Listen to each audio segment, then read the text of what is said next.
உலகத்தில் எத்தனையோ ஜாதிகள் இருக்கலாம், எத்தனையோ மதங்கள் இருக்கலாம். பொதுவாக ஜாதிகள் தான் நிறைய இருக்குது. ஆனால் உலகத்தில் ரெண்டே ரெண்டு ஜாதி தாங்க இருக்குது. ஒன்று ஏழை, இன்னொன்று பணக்காரன். இல்லைனா பணக்காரன் இல்லைனா ஏழை, எதில் முதன்மையாக கூட வச்சுக்கலாம். இந்த ரெண்டு ஜாதி மட்டும்தான் உலகத்தில் வியாபித்திருக்கிறது. அது உறவு முறைகளை தாண்டிய சில விஷயங்களில் கூட அந்த பாகுபாடெல்லாம் உண்டு. இல்லை உறவு முறைக்குள்ளே, நெருங்கிய உறவு முறைக்குள்ளே அந்த பாகுபாடு நிறைய உண்டு. அப்படி ஒரு சம்பவம் தான், நிஜ சம்பவம் தான் வட மாவட்டத்தில் நடந்த ஒரு நண்பருடைய மகனிற்கு நடந்த ஒரு சம்பவம். என்னென்னா ஒரு நபர், அவர் ஒரு பெருநகரத்தில், சென்னை மாதிரி ஒரு பெருநகரத்தில் ஒரு நல்ல ஒரு சூப்பர் மார்க்கெட் மாதிரியான ஒரு கடையை வச்சுருக்காரு. ஒவ்வொன்று இருக்குது, ஒரு 3 பிரான்ச் இருக்குது. அவருக்கு நல்ல வசதியாக இருக்கார். அவருடைய இதுவே என்னென்னா, தான் ஒரு பணக்காரன், தன்னுடைய தகுதி அந்த தகுதிக்கு கீழானவர்களிடம் யாருக்கிட்டே அவர் பழகிறது கிடையாது, யாருக்கிட்டே பேச்சுவார்த்தையை வச்சுக்கிறது கிடையாது. அது எவ்வளோ பெரிய சொந்தக்காரனாக இருந்தாலும் சரி, அது தூரத்து ஆளாக இருந்தாலும் சரி, அவருக்குள்ளே ஒரு ஒரு வரைமுறை அவருக்குள்ளே தனக்கு இவ்வளோ பெரிய மதிப்பு, அதை சார்ந்தவர்கள் அந்த அளவுக்கு இருக்கிறவங்களுக்கு மட்டும்தான் நான் பேச்சுவார்த்தை வச்சுப்பேன், பழகுவேன், அவங்க தான் எனக்கு சரியான ஆள் அப்படின்னு. இப்போ அவருடைய சொந்த தங்கை மகன், ஒரு தகப்பன் இல்லாத அந்த தங்கை மகன் வேலை இல்லாமல் பெருமளவில் கஷ்டப்பட்டுட்டு இருக்கார். அதில் ஏதாச்சும் அந்த சொந்த ஊருக்கு போகிறப்பன்னா அந்த தங்கச்சி, சொந்த தங்கச்சி, ஒரு சாதாரண வீட்டில், ஒரு குடிசை வீட்டில் இருக்கப்போ அது உள்ளே நுழைய மாட்டேன்றார். உள்ளே நுழைய கார் உள்ளே இருக்கார். அண்ணன் வந்துட்டார்னு பதறை அடிச்சுட்டு ஓடி ஒரு சொம்பு தண்ணி குடிக்கும்போது அந்த தண்ணியை சும்மா வாங்கி அப்படி ஒரு சொட்டு ஊற்றிட்டு திருப்பி குடிக்கிறாரு. கார் உள்ளே இருக்கிற மினரல் வாட்டர் பாட்டில் எடுத்து குடிக்கிறாப்புல. பையன் பார்த்துக்கிட்டு இருக்கான். அவன் ஒரு +2 படித்த பையன். அப்படி இதுவாக பார்க்குறாரு. இதில் தான் இருக்கிறியா, அதுவா, அப்படியான்ட்டு இறங்காமலே அவர் தோறனா. ஆனால் தங்கச்சிக்கு அதெல்லாம் தெரியல. அண்ணனை பார்த்த பாசம், ஒரு நல்ல இடத்துல இருக்காப்புல, பெரிய விலை உயர்ந்த காரு, ஒரு வசதியான வாழ்க்கை, இதுவே பெரிய சந்தோஷம். எல்லா தங்கச்சி அக்காக்களும் உண்டு இல்லைங்களா? உடன் பிறந்த சகோதரன் நல்லா இருந்தானா அது பெரிய சந்தோஷம் தானே அவங்களுக்கு. இதை விட வேறு என்ன வேணும்? அந்த உடன் பிறந்த சகோதரர்கள், அந்த பொம்பளை பிள்ளைங்க இருக்காங்க போல, அவங்கள மனசு நோகாமல் வச்சுக்கிட்டா தான் அந்த செல்வம் இருக்குன்னு ஒரு நம்பிக்கை உண்டு. சொல்லுவாங்கள்ல, நம்ம வீட்டு பொண்ணு அதை அழ வைக்காதீங்கடான்னு அது மாதிரி அழ வச்சு அந்த சாம்ராஜ்யெல்லாம் காணாமல் போனதெல்லாம் உண்டு. இதை நம்பிக்கை இருக்குதோ இல்லையோ, உண்மை இதுதான், வரலாறுகளே உண்டு. சரி, இந்த டாபிக்குள்ளே வருவோம். அப்போ அவங்க அண்ணன்கிட்ட சொல்கிறான், பையன் படித்து சும்மா இருக்கான், பெரிய வருமானம் இல்லை, கடையில் ஏதாவது ஒன்றுத்தில் வேலை போட்டு கொடுங்க. அப்படியா, என்னடா தெரியும் உனக்கு, எதிரா தாய் மாமன் கேட்குறாப்புல. உடனே இவனுக்கு ஒரு மாதிரி இருந்தாலும் பரவாயில்ல, ஏன்னா இங்கே தாய் கஷ்டப்பட்டுக்கிட்டு இருக்கா, கூலி வேலை செஞ்சுக்கிட்டு இருக்கா, எங்கேயாவது போய் யாருக்கிட்ட போய் வேலை பார்க்குறத, மாமன்கிட்ட தானே வேலை பார்க்குறோம் அப்படின்ட்டு எல்லாத்துக்கும் தலையாட்டின பிறகு, சரி பஸ்ஸை பிடிச்சி ஊருக்கு சேரு அப்படின்னு அந்த கார்லேயே ஏறி கூட்டு போகலாம். வேறு யாருமே இல்லை, உடன் பிறந்த சகோதரியினுடைய மகன். பொதுவாகவே சொல்லுவாங்க தெரியுங்களா, தாய் மாமன் மாதிரி தான் பசங்க இருப்பாங்கன்னு. அந்த சாயல் அப்படி தான் இருக்கும் அப்படின்வாங்க. அது அதிர்ஷ்டன்னு கூட சொல்லுவாங்க. அப்படி இந்த நபரை ஒத்தனா மாதிரியான ஒரு உருவம் கொண்டு 2 பேரும் போனால் அப்பா மகன் சொல்லுவாங்க. ஆனால் அதே காரில் ஏற்றின்னு போகலாம், நீ பஸ்ஸை பிடிச்சின்னு சேரு அப்படின்னு. உடனே தங்கச்சி வாயை எடுத்துக்கிது காரில் அப்படின்னு வண்டி கிளம்பி போய்கிட்டே இருக்குது. அவன் பையன் நிறுத்துகிறான், வேணாம்மா தோ இருக்குது, நம்ம ஊர்லேருந்து பஸ் இருக்குது, நான் கிளம்பி போகிறேன். பஸ்ஸில் கிளம்பி போய் அந்த கடையில் போய் வேலைக்கு சேர்றான். இவருடைய அந்த பிரான்ச்லேயே வச்சுக்கிறாப்புல. வச்சோன்னே அந்த இதெல்லாம் பார்க்குறான், தன் தாய்மாமனுடைய அந்த தகுதியெல்லாம் பார்க்குறான். இவருக்கு பெரிய வீடு. அந்த வீட்டில் போயிட்டு பார்க்கும்பொழுது மாமன் பசங்க தானே, எல்லாம் ஓடி என்ன மாமா ஏது மாமான்னு இவனை அத்தை பையனை பார்த்து எல்லாம் இது பண்ணுறாங்க. ஆனால் இவனுக்கு ஒரு சின்ன ரூம் ஒன்று கொடுக்குறாப்புல அவர் தங்குறதுக்கு. அந்த ரூமை பார்த்தீங்கன்னா காலை நீட்டி படுக்க முடியும், அவ்வளோதான். ஒரு குடம் தண்ணி வச்சுக்க முடியும், வேறு ஒன்றும் கிடையாது. அதுக்குள்ளே தான் ஒரு வாழ்க்கை. வீட்டுக்கு வெளியே இருக்கிற கழிப்பறையை தான் யூஸ் பண்ணணும். மெயின் வீட்டுக்குள்ளே இவருடைய அனுமதி இல்லாமல் வந்துடக்கூடாது. ஆனாலும் அவருடைய பிள்ளைகள்லாம் பாசமாக இருக்கிறாங்க. அந்த உறவு அந்த எங்கே போயிடும் அது ஆனால் அப்பாவுக்கு பயப்படுறாங்க. காரணம் என்னென்னா, அப்பா ஒரு பண வெறி பிடித்த ஒரு நபர், பணம் சார்ந்த ஒருத்தர், தான் தகுதி பார்த்ததை எல்லாத்தையும் பழகுவார் அப்படின்பொழுது இவனும் அதை பொறுத்துக்கிறான். வேலையில் வேலைக்காரனாக தான் ட்ரீட் பண்ணுறாரு அவர். அதை எடுத்து போடு, இதை எடுத்து போடு, அங்கே போயிட்டு வா, இங்கே வா, என் வண்டியை தொட, காரை இது பண்ணு, க்ளீன் பண்ணு, எப்படியாவது இவன் பொறுத்துக்கிறான். சம்பளத்தை நான் என் தங்கச்சிக்கு அனுப்பிச்சிடுவேன்றாரு. இப்படியா ஓடிக்கிட்டு இருக்கு. ஆனால் அந்த கடை பக்கம் பார்த்திங்கன்னா ஒருத்தனையும் மதிக்கிறது கிடையாது. ஏழை பழையாது அவனை கண்ணாமண்ணான்னு பேசுகிறது. இப்படியாகனா இவனுக்கு பயங்கரமான எரிச்சலாக இருக்குது வந்து. இப்போ அடிப்படையில் படிக்கிறப்பே வந்து சமூக நீதி படித்தவன், பொது உடைமை படித்தவன், இவனுக்கு வேறு வழி கிடையாது வந்து.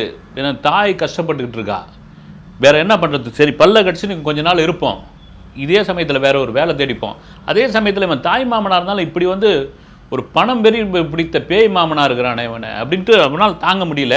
தினமும் அந்த நீங்கள் அந்த சில ஊருங்களில் உண்டு, இந்த வெள்ளிக்கிழமை வியாழக்கிழமை இது மாதிரி நாளுங்களில் வந்து இந்த யாசகம் கேட்குறவங்க வந்து ஒரு குழுவாக கொஞ்சம் கொஞ்சமாக வந்து ஒரு கடமை நினைப்பாங்க. அவங்களுக்கு தகுந்த மாதிரி கொடுப்பாங்க. ஒருத்தர் சிலர் 5 ரூபா, சில 10 ரூபா, அப்போல்லாம் வந்து 10 பைசா 20 பைசாலாம் கொடுத்தது உண்டு.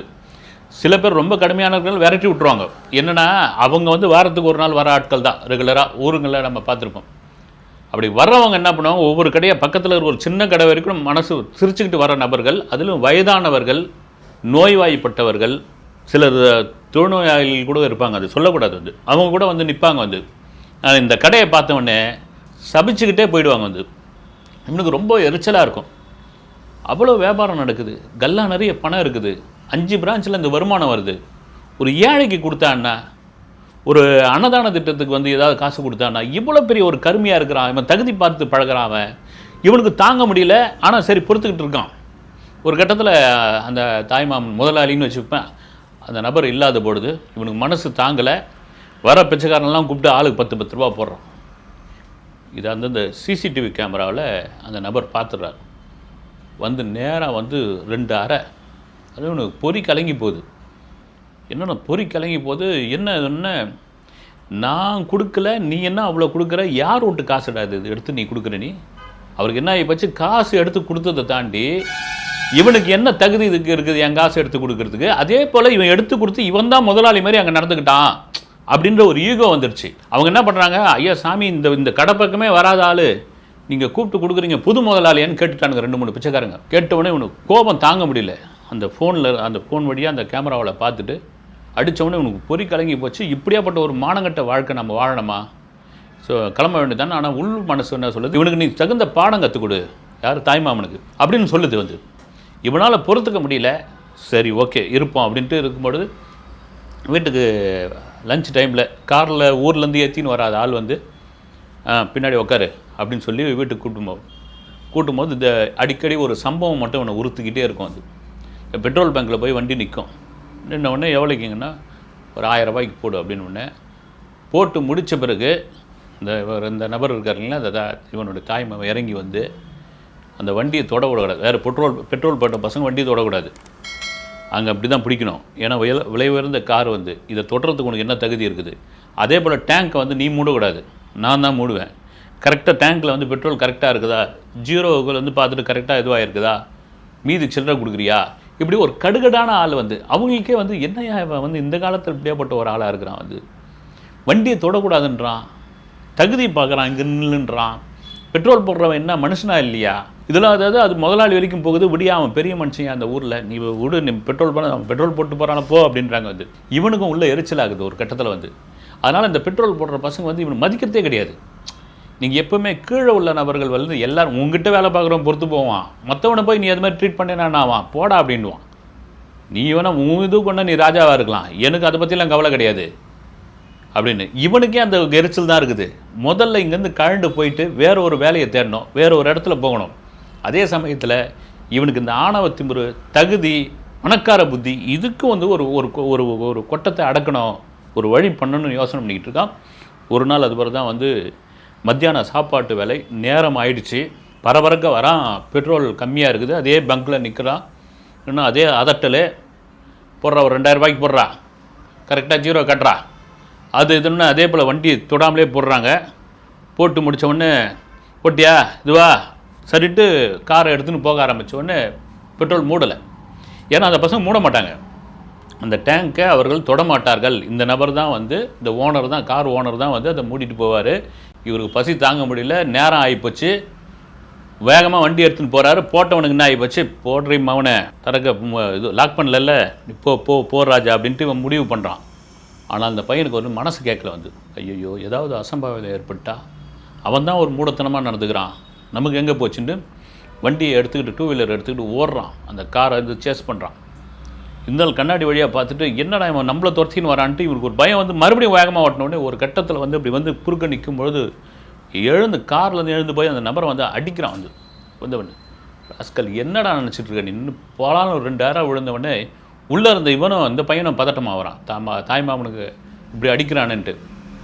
மூடங்கட்டவனே போய் பாரு, பெட்ரோல் நீ தான் வந்து மூடலை, ஒவ்வொரு வாட்டியும் நீ தான் வந்து மூடுவேன், அதனால தான் நான் விட்டாச்சு, நீ போனால் போய் மாதிரி நான் விட்டுருப்பேன், எனக்குன்னா வந்தது, கேமராவில் இருக்குது, சிசிடிவி கேமராவில் இருக்குது, நீ ஒவ்வொரு வாட்டியும் மூடுறதும் இருக்குது, இந்த வாட்டி மூடாமல் போனதும் இருக்குது, நீ எப்படி நடந்து பண்ண எல்லாமே இருக்குது, எங்கள் ஓனருக்கும் தெரியும், ஆனால் என் மனசாட்சி கேட்கல. காரணம் என்னென்னா ஒரு உயிர் சாதாரண விஷயம் கிடையாது, நீ தான் உயிரை உயிராக பார்க்காமல் அதில் பணத்தை வைத்து எடை போட்டு பார்க்குற, நான் அப்படி கிடையாது. உடனே உனக்கு மனசு தாங்காமல் பேக்கெட்லேருந்து ஒரு 2000 ரூபாய் எடுத்து கொடுக்கும் பொழுது உன் காசை உள்ளவைன்றான்.